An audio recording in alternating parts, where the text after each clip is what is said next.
sometimes, not of course, no senator, but in the public, we argue out of ignorance.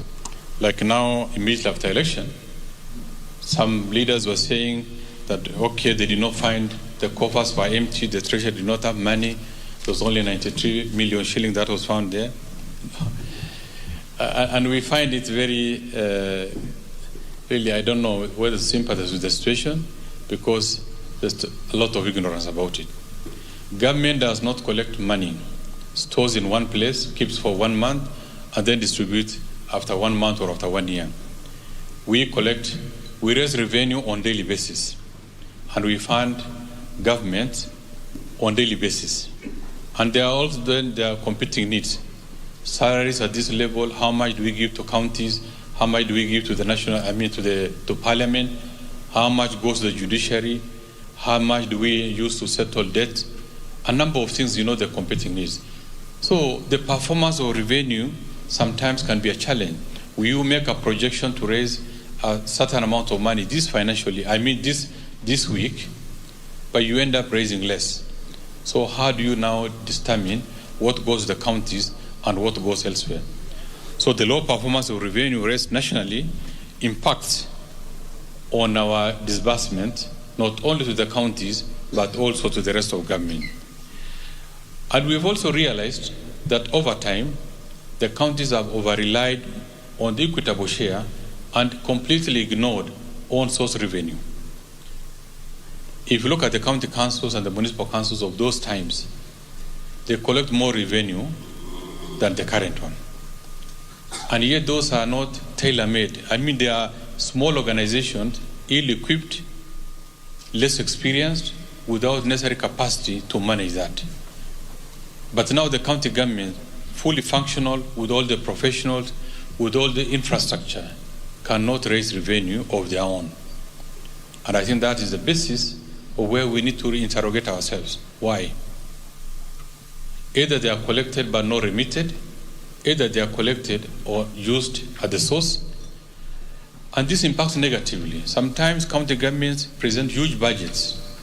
This is the equitable share, this is the amount of money they are going to raise on their own, and yet they do not do it.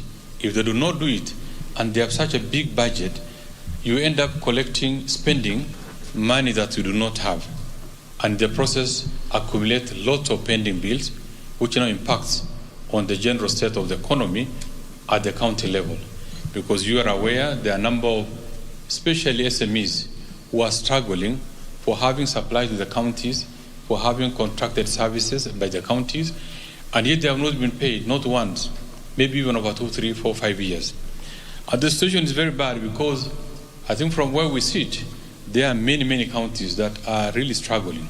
They have accumulated huge pending bills, even more than a share of 1 year or even sometimes even more. And these are areas that I think it is the duty of the Senate to enforce certain level of discipline by working with the National Treasury.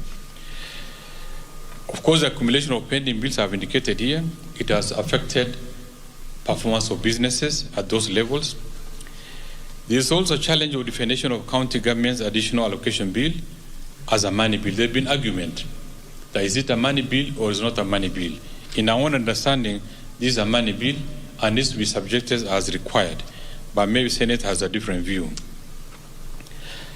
The pending enactment of legislation and regulations, there are a number of bills which either have lapsed or before and they will have actually facilitated the implementation of a number of these areas that will have enhanced budgets. There are quite a number, I think you know them, a number of legislations and framework which is expected to facilitate deepening and implementation of devolution. This, and one of it is the County Government Bill 2018. This bill is premised on the requirement that the county government should enhance their own source revenue. You are aware that, between different counties, like now if you look at Marsabit and we're coming to Nairobi, everywhere there's a barrier. You have to be stopped to ask for these lessons, and you are carrying livestock, therefore you have to pay because you are transiting through these counties, or you are sailing from this county to the other. And these are areas that we've been looking at, we try to harmonize, so that it's also not in conflict with the national government acts, in as far, so that it does not prejudice national government policies, the cross-cutting economic activities, the national mobility of goods and services, and unfortunately this bill lapsed towards the end of the life of Parliament. There is also the national rating bill, which is, I think you are aware, because this act has not been aligned with the new constitution, and as far as concerned, then it poses a serious problem in the implementation. So we've reworked on this, and we are now it was before Parliament, and we want to reintroduce it so that it can help to unlock the challenges. There are also a certain legal framework for operationalization of a number of articles, which is expected to establish framework for consultation and cooperation between counties. Like you are aware, there have been challenges in terms of supporting the Intergovernmental Relations Authority, which has had a number of challenges.